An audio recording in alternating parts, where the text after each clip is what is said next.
وزیر اعلیٰ خیبر پختونخوا علی امین گنڈاپور 8 گھنٹے غائب رہنے کے بعد منظر عام پر آ گئے اور ان سے ٹوٹے ہوئے رابطے بھی بحال ہو گئے۔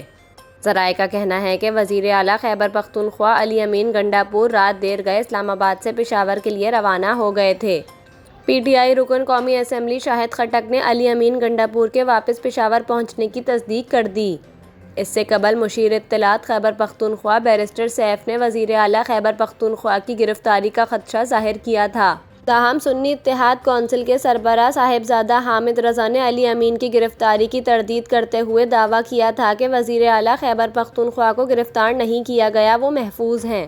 خیال رہے کہ اسلام آباد کے تھانہ سنگجانی میں جلسہ ضوابط کی خلاف ورزی اور ریاست مخالف تقاریر پر وزیر اعلیٰ خیبر پختونخوا علی امین گنڈاپور کے خلاف مقدمہ درج کیا گیا ہے۔